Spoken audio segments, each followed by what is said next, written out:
Hello scholars! In this video you will learn details about non-action verbs. So let's get started.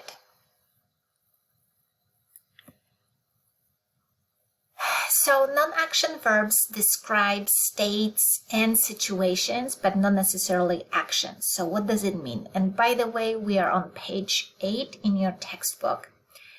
What it means is when you think about verbs, in action verbs, most of the time you will be able to kind of imagine the action. So when I say run, you kind of can picture somebody running. When I say sing, right, you can kind of imagine somebody singing. But when we talk about verbs such as remember or understand, it's kind of difficult to imagine that somebody remembers something or somebody understands something, right? All those represent mental states, something that happens in your mind. So it's really hard to imagine the action. So this is how I like to think about non-action verbs, right? That you can't really see that action in those verbs. So when you think about emotions, mental states, possession, wants, senses, and perceptions, all these verbs connected to these words, those are non-action verbs. So what's so important about non-action verbs? Non-action verbs cannot be used with the present progressive tense. So even though sometimes you really want to say, I am understanding it, you can't, because understand is one of the non-action verbs. And again, the rule is you cannot use it with the present progressive tense. There's a nice usage note listed in your textbook about using non-action verbs in the present progressive tense and how informal it is. Remember, anything informal could be a sign of non-academic English. And we are here to learn academic English, right? So we're learning about those rules that we have in English. Another thing you also want to remember is, that's the last note here, that if the non-action verb has an action in it, so sometimes the meaning of the verb will change a little bit to show that action behind it, that's when we can use that verb in the present progressive tense.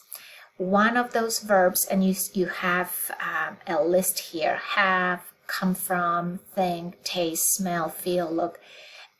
One of these verbs that I want to give you an example of is the verb have.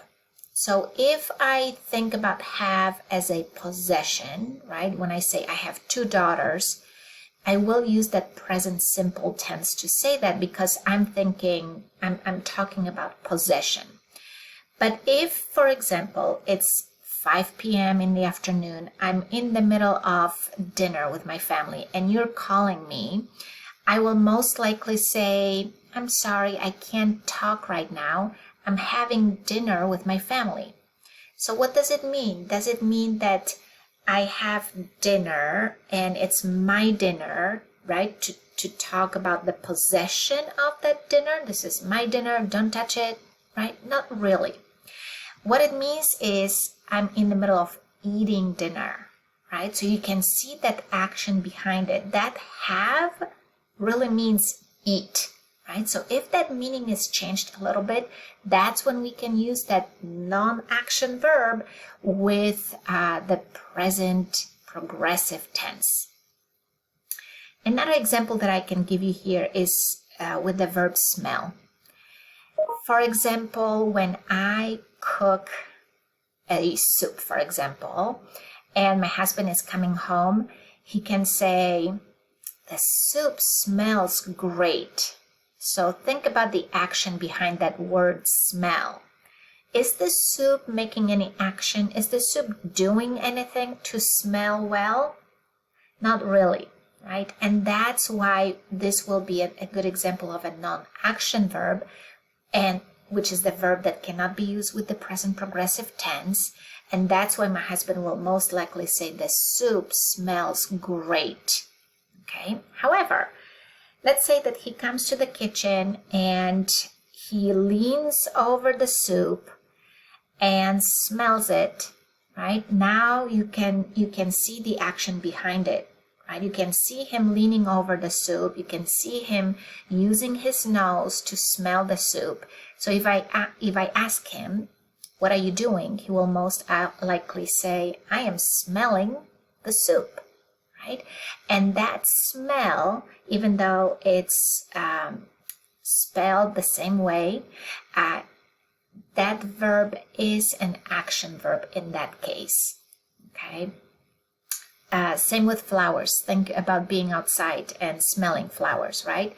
What are you doing when you do that? You're smelling the flowers, right? But when you think about the flower, right, when you put the flower in the subject position of the sentence and you say the flower smells great, again, the flower is not doing any action. That's why we will use that smell as a non-action verb. The flower smells great, right? But when I'm smelling the flowers, I can say, I am smelling the flowers. And that's when we can use it with the present progressive tense. Well, I hope this helps. This is it for today.